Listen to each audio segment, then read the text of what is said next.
আউযু বিল্লাহি মিনাশ শাইতানির রাজিম। বিসমিল্লাহির রহমানির রহিম।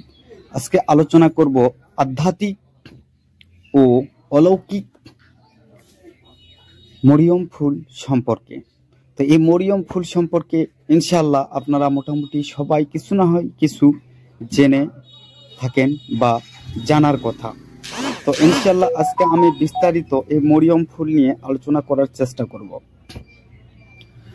আসসালামু আলাইকুম ভিউয়ার্স, আমি বলতেছি সুলতান আয়ুর্বেদিক ও ইসলামিক চিকিৎসা সেন্টার থেকে। আমি পরিচালক মোহাম্মদ সুলতান সর্দার। তো আজকে যে বিষয়টি বলবো মরিয়ম ফুলের আধ্যাত্মিক ন্যাচারাল গুণাগুণ এবং পাশাপাশি অন্যান্য উপকারিতা সম্পর্কে। এই মরিয়ম ফুলের একটি লোকমুখে প্রচলিত আছে যে যাহাদের বাচ্চা কাচ্চা হয় না তাহারা এই মরিয়ম ফুল ভিজাইয়ে পানিতে পান করলে ইনশাআল্লাহ বাচ্চা সঞ্চার হয় বা বাচ্চা হয়। তো এর আরও অনেক উপকারিতা রয়েছে। আবার অনেকেই গর্ভাবস্থায় বাচ্চা প্রসবের সময় কষ্ট হলে এই মরিয়ম ফুলের পানি ভিজাই খেলে ইনশাআল্লাহ আল্লাহর রহমতে এই মরিয়ম ফুলের ওসিলায় বাচ্চা সুভাবে প্রসব হয়। তো আজকে বলবো মরিয়ম ফুলের বিশেষ কিছু উপকারিতা।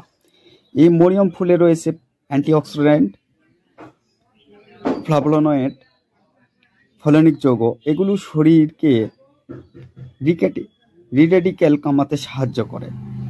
খনিজ উপাদানের মধ্যে রয়েছে যেমন প্রাকৃতিক খনিজের মধ্যে ক্যালসিয়াম, ম্যাগনেসিয়াম, পটাশিয়াম, আয়রন, যা শরীরের রক্ত স্বল্পতা দূর করে এবং ইলেকট্রোলাইটসের ভারসাম্য রক্ষা করে।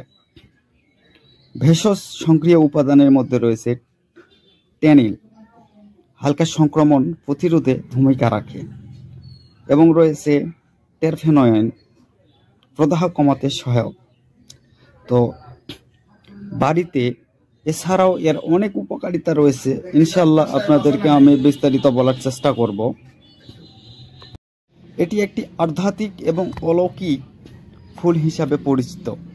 তো এর যে উপকারিতাগুলো রয়েছে আধ্যাত্মিক উপকারিতার মধ্যে যেমন নজর লাগার, রিজিক বৃদ্ধির জন্য এটি পানিতে ভিজাই অনেকেই পান করে। তো বিশেষ করে সন্তান প্রসবের সময় এই পানি বা এই ফুল ভিজানো পানি পান করলে সহজভাবে প্রসব হয় বা প্রসবের সময় সহজ করতে সহায়তা করে। এটি মহিলাদের হরমোনের ব্যালেন্স ঠিক রাখতে সহায়তা করে। গর্ভবতীদের শক্তি বৃদ্ধি করার পাশাপাশি আরও অন্যান্য উপকারিতা রয়েছে। তো এটি বিভিন্নভাবে ব্যবহার করা যায়। যারা আধ্যাত্মিক এবং